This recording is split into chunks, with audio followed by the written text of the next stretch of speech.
তো তাই আমি অনুরোধ করব, যাদের দিলে আমার হুজুরের মহব্বত আছে চলে আসো এখানে। আমি আমার বাপের কথা বলতে আসিনি, দাদুর কথাও বলতে আসিনি, হুজুরের কথা বলতে এসেছি। আসো, এসে বসো। আমরা যদি না শুনি, আমরা যদি না বসি, আমরা যদি প্রেম না করি, কারা করবে? সারা পৃথিবী তো চাইতে ইসলামকে মিটাবার জন্য, সারা পৃথিবী চাইছে। সেই জায়গায় যদি আমরা এরকম ভুল করি কি হবে? আল্লাহ দরবারে শুকরিয়া আদায় করেন যে আমার আল্লাহ পাক আপনাকে আমাকে এমন একটা জায়গায় বসিয়েছে, যে জায়গায় আমরা যদি চুপ করেও বসে থাকি, আমার আল্লাহ আমাদের জীবনে সাগীরা সাগীরা গুনাহগুলোকে এমনিতেই মাফ করতে থাকে। জোরে বলুন সুবহানাল্লাহ। আল্লাহ দরবারে আরো শুকরিয়া আদায় করেন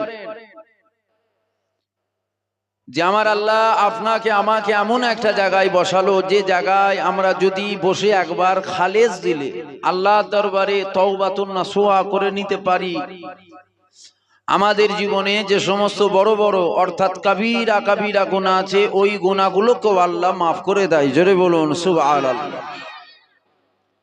কি শুকরিয়া আদায় করব আল্লাহর কাছে। যতই শুকরিয়া আদায় করি ততই তো কম মনে হয়, কারণ সব তো আমার আল্লাহর রহমত, সব তো আল্লাহর দয়া। এই যে বসে আছি কার দয়া বলেন? আল্লাহর দয়া। এই যে আমি চা খেলাম, এটাও কার দয়া? আল্লাহর দয়া, আল্লাহর রহমত। আপনারা যদি সন্ধ্যাবেলায় নাস্তা করেন, ওটাও আল্লাহর রহমত। 40, 50, 60, 70 যে যত পেয়েছি এখন পর্যন্ত, এটাও আল্লাহর রহমত। তবে আমাদের মাথায় রাখা দরকার যে আল্লাহর সব থেকে বড় রহমত আমাদের উপরে তিনটে। কটা? তিনটে। প্রথম নম্বর যেটা, সেটা হলো আমার আল্লাহ আপনাকে আমাকে কোনো ইহুদি, জৈন, খ্রিস্টান, বৌদ্ধ, শিখ, পাঞ্জাবিদের ঘরে আল্লাহ জন্ম দেয়নি। একই কথাই কালমা পড়নে ওয়ালাদের ঘরে জন্ম দিয়েছে। জোরে বলুন সুবহানাল্লাহ। জোরে হবে না সুবহানাল্লাহ? এটা আল্লাহর একটা বড় রহমত, বড় রহমত। আর একটা বড় রহমত, যে আমার আল্লাহ যদি চাইতেন আপনাকে আমাকে কুকুর, বিড়াল, গরু, ছাগল করেও দুনিয়াতে পাঠাতে আল্লাহ পারতেন, কিন্তু আমার আল্লাহ আপনাকে আমাকে কুকুর, বিড়াল, জন্তু, জানোয়ার করলো না। আশরাফুল মখলুকাত, সৃষ্টির সেরা মানুষ করে দুনিয়ায় পাঠিয়েছে। জোরে বলুন সুবহানাল্লাহ। এটা আল্লাহর আর একটা বড় রহমত। আর একটা বড় রহমত, যে আমার আল্লাহ আপনাকে আমাকে ঈসা নবী, মুসা নবী, ইব্রাহিম নবী, ইসমাইল নবী, আদম নবী, নূহ নবী, লূত নবী, ইউসুফ নবীর উম্মত করেন। যে আমার আল্লাহ সমস্ত নবীরা যে নবীর উম্মত হওয়ার জন্য কেঁদেছিল, ওই নবীর উম্মত আল্লাহ আপনাকে আমাকে করেছে। জোরে বলুন সুবহানাল্লাহ। যতই শুকরিয়া আদায় করি ততই কম। তবে এই যে আল্লাহর এত রহমত, এত দয়া, আমাদেরকে আল্লাহ যে দুনিয়ায় পাঠালেন, মনে হয় আমার আল্লাহ এমনি এমনি পাঠালো আমাদের? বলেন হ্যাঁ কি না বলুন? এমনি পাঠালো? গরু তাড়াতে পাঠিয়েছে আল্লাহ? সব কিছু আমার আল্লাহ বানালো আমাদের জন্য। আমরা তো ভাবি না যে আজ জমিনকে যদি জিজ্ঞাসা করা হয়, জমিন তুমি বলো আমার আল্লাহ তোমাকে কেন বানালো, তখন দেখবেন জমিন বলবে আমার আল্লাহর বান্দারা আমার উপরে বসবাস করবে, অর্থাৎ আমরা বসবাস করব। সূর্যকে যদি জিজ্ঞাসা করা হয় যে সূর্য তুমি টাইমে টাইমে ওঠো, আবার টাইমে টাইমে ডুবে যাও কেন, তখন সূর্য বলবে আমার আল্লাহর বান্দাদের আলোর প্রয়োজন আছে, তাপের প্রয়োজন আছে। আমি উঠলাম, আলো দিলাম, তাপ দিলাম, আবার ডুবে গেলাম, অন্ধকার নেমে আসলো। ওই অন্ধকারকে যদি জিজ্ঞাসা করা হয় তুমি কেন আসো, তখন অন্ধকার বলবে আমার আল্লাহর বান্দারা অন্ধকারে আরাম করবে। গাছে ফল হয় কেন? আমার আল্লাহর বান্দারা খাবে। 18,000 মখলুকাতের মধ্যে বহু মখলুকাত আল্লাহ হালাল করলো, কেন করলো? আমার আল্লাহর বান্দারা খাবে, জবা করে খাবে, হারাম নয়, হালাল খাওয়া যাবে। সব আল্লাহ বানালো কাদের জন্য বলুন? বুঝতে পারছেন না আমার কথা? তাহলে সব আল্লাহ বানালো কাদের জন্য? জোরে বলুন। আমাদের জন্য। আমাদেরকে আল্লাহ বানিয়েছে একটা মাকসাদ আছে না নাই? আছে। কেন আমার আল্লাহ বেকার বেকার দুনিয়ায় কোনো জিনিস বানাইনি। নবী মুসা রাস্তা দিয়ে হেঁটে যাচ্ছে, নবী মুসার গায়ে টিকটিকি পিসাব করে দিয়েছে। আমাদের বাড়ি টিকটিকি থাকে না, টিকটিকি পিসাব করে দিয়েছে। যখন টিকটিকি পিসাব করে দিয়েছে, নবী মুসা তো একটু রাগী নবী, নবী মুসা রেগে গেছে। রেগে গিয়ে বলছে, আল্লাহ আপনি টিকটিকি কেন বানালেন? ও তো মানুষের কোনো কাজে আসে না। আমার আল্লাহ তখন বলছে, মুসা তুমি কি জানো, কিছুদিন আগে টিকটিকি আমাকে এই প্রশ্ন করেছিল। কি? আল্লাহ মুসাকে কেন বানিয়েছেন? ও তো আমাকে আপনার কথা কিছু শোনাই না, আমাকে তো আপনার কথা কিছু শোনাই না। এ থেকে বোঝা গেল আমার আল্লাহ বিনা উদ্দেশ্যে, বিনা মাকসাদে আমার আল্লাহ কোন জিনিসই আল্লাহ বানাইনি, সব বানিয়েছে একটা মাকসাদ আছে। মাকসাদটা কি? সব আমার বান্দাদের জন্য। আল্লাহ ঈসা নবীকে পাঠিয়েছিল, ঈসা নবীর সাথে একটা গাইড বুক, একটা কিতাব পাঠিয়েছিল। মুসা নবীকে আল্লাহ পাঠালো। মুসা নবী যখন আসলো, মুসা নবীর সাথে একটা গাইড বুক আসলো। ইসমাইল নবীর সাথে গাইড বুক আসলো। ইব্রাহিম নবীর সাথে গাইড বুক আসলো। এই রকম বহু নবীর সাথে আল্লাহ গাইড বুক পাঠিয়েছে। কিছু কম বেশি 103টে আসমানি কিতাব আল্লাহ পাঠিয়েছে। 103টে আসমানি কিতাব পাঠিয়েছে। আমাদের জন্য কোনটা গাইড বুক? আমাদের জন্য যেটা সিলেবাস, সেটা হচ্ছে পবিত্র কালামুল্লাহ কোরআন শরীফ। এবার এই কোরআন শরীফকে যদি আমরা জিজ্ঞাসা করি যে কোরআন শরীফ তুমি বলো আমার আল্লাহ আমাকে কেন পাঠিয়েছে দুনিয়ায়, কোরআন শরীফ আপনার সাথে কথা বলবে। আমার কথাই কি আপনাদের অসুবিধা হচ্ছে? কি সারা দেবেন? গালে কার গুটকা ভরা আছে, কার পান ভরা আছে, কি সারা দেবেন আপনারা? আমার কথাই কি ভাইদের অসুবিধা হচ্ছে নাকি? তাহলে এই যে কোরআনকে যদি জিজ্ঞাসা করি যে কোরআন তুমি বলো যে আল্লাহ আমাকে কেন পাঠিয়েছে, কোরআন কথা বলবে আপনার সাথে? কোরআন কথা বলবে না। তাহলে বুঝবো কি করে? আমি নিজে পড়ে ব্যাখ্যা করে নেব না, ওতে আপনি গুমরাহির দিকে চলে যাবেন। কেন? সামান্য একটা প্রাইমারি স্কুলের টিচার আর একটা কলেজের প্রফেসর, কলেজের প্রফেসরের বলার স্টাইল, ভঙ্গিমা, ভাষা যেটা প্রাইমারি স্কুলের টিচারের বুঝতে অসুবিধা হয়। কেন? এও শিক্ষক, ও শিক্ষক, এটা বুঝতে অসুবিধা হয় কেন? ও উচ্চ শিক্ষায় শিক্ষিত, তাই ও কলেজের প্রফেসর হয়েছে। তাহলে মানুষ হয়ে আর একটা মানুষের যদি ভাষা যদি আমরা বুঝতে না পারি, তাহলে আমরা মানুষ হয়ে আল্লাহর কথা আমরা বুঝবো কি করে?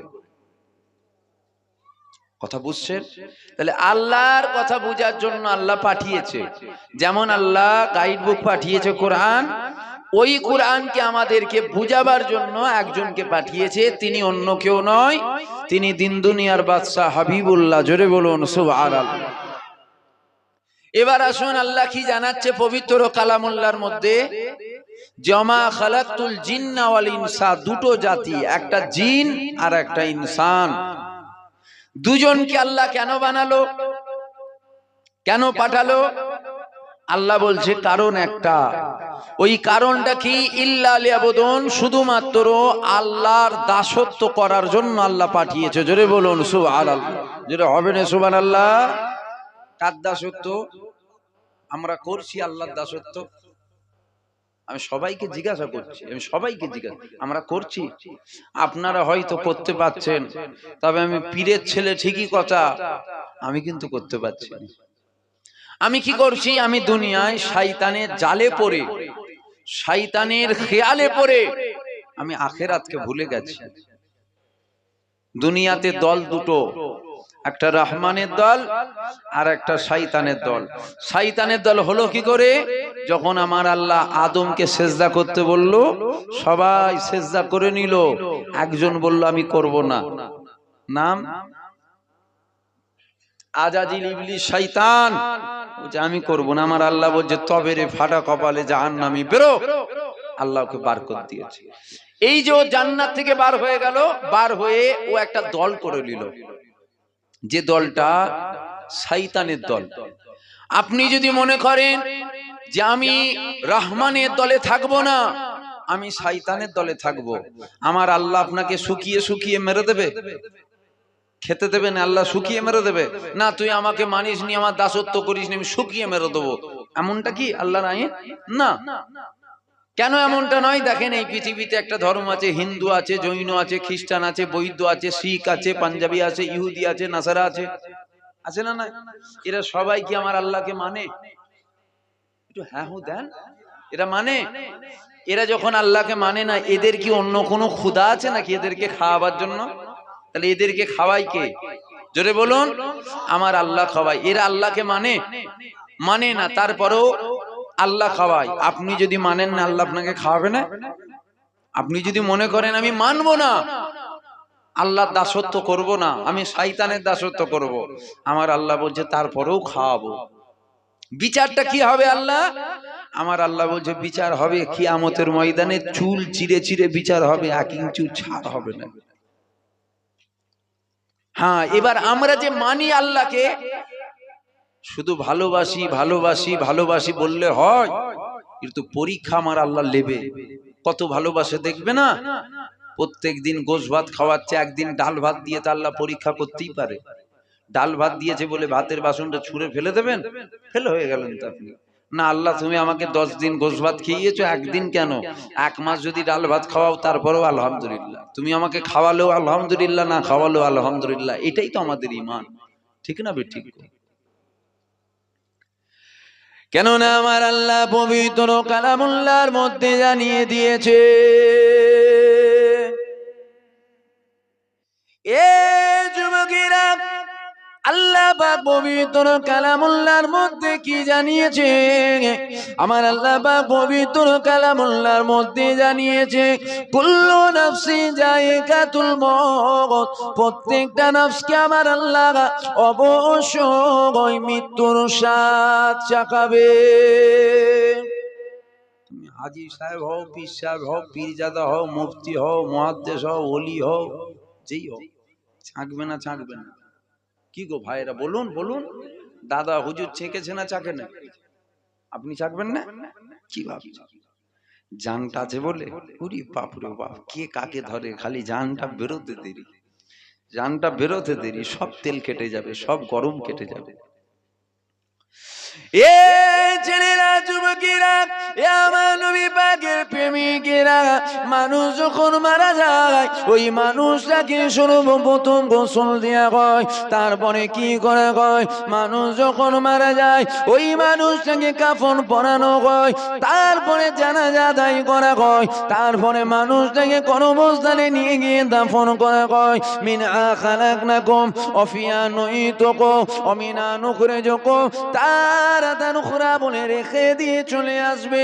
তোমার কবরে তোমার বাপ যাবে না, তোমার কবরে তোমার মা যাবে না, তোমার কবরে তোমার ভাই যাবে না, তোমার কবরে তোমার বোন যাবে না, তোমার কবরে এমনকি আমাদের পীর মুর্শিদ দাদা হুজুরও যাবে না।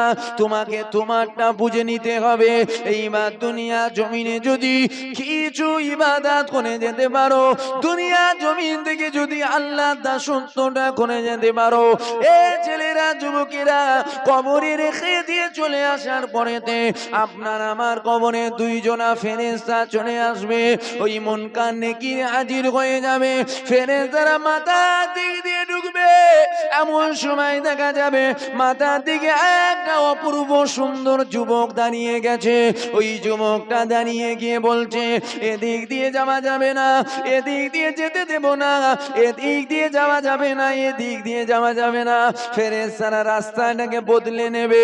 ফেরেশতারা আপনার আমার কবরে ডান দিক দিয়ে আসবে। এমন সময় দেখা যাবে ডান দিকেও একটা যুবক দাঁড়িয়ে গেছে। ফেরেশতারা বাঁ দিক দিয়ে আসবে, বাঁ দিকেও একটা যুবক দাঁড়িয়ে যাবে। ফেরেশতারা পায়ের দিক দিয়ে আসবে, পায়ের দিকেও একটা যুবক দাঁড়িয়ে যাবে। কবর তো একা থাকার ঘর, একটু আগেই বললাম, কবরে কেউ আপন হবে না, কেউ আপন হবে না, কেউ আপন হবে না।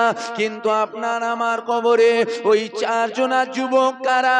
এ যুবকেরা, বাপেরা, মায়েরা, বোনেরা, ওই চারজন অন্য কেউ নয়। ওই চারজনের মধ্যে প্রথম নম্বর যেটা আপনার আমার মাথার গোড়ায় দাঁড়িয়ে যাবে, ওটা হলো আপনার আমার জীবনের নামাজ।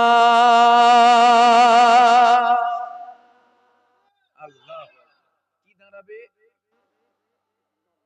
শুনছেন আপনারা? কি দাঁড়াবে? আমার কথায় কি আপনাদের অসুবিধা হচ্ছে?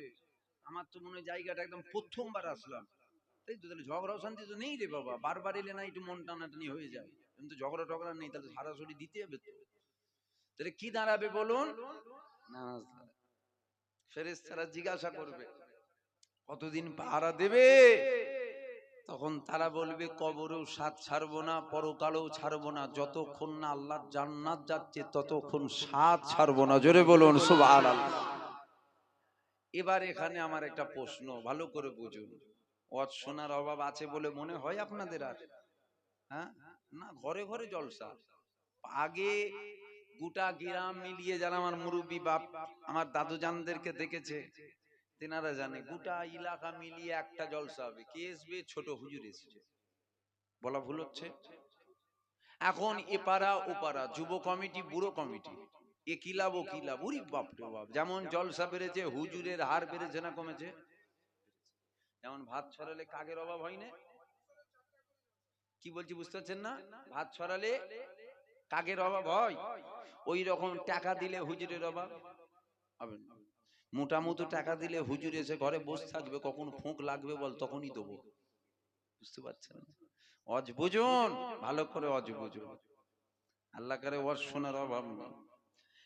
এখন আমরা যদি নামাজ পড়লাম, রোজা রাখলাম, আমাদের ঈমানটা যদি না হয়, ঈমানটা যদি না থাকে, তাহলে এই নামাজটা কি আমাদের মাথার গোড়ায় দাঁড়াবে? জোরে বলুন। এই নামাজ কোনো গায়ের কম বেধর্মী ও যদি নামাজ আদায় করে, ওর কি সাথী হবে? নামাজ সাথী হবে না। কেন হবে না বলুন? জোরে বলুন। ঈমান নেই। কেন হবে না? ঈমান নেই। কে কথা বলছে এদিকে? কেউ কথা বলছে? কি কথা বলছে? ও, ফোনে কথা বলছে। আরে হ্যালোজিনটাও তো মেরে রেখেছে, তোমাদের মুখগুলো দেখতেই পেচ্ছি না। এত হ্যালোজিন মেরেছে হুজুরকে, না না একটাই মারা আছে, তো অন্ধকার করে দিয়েছে।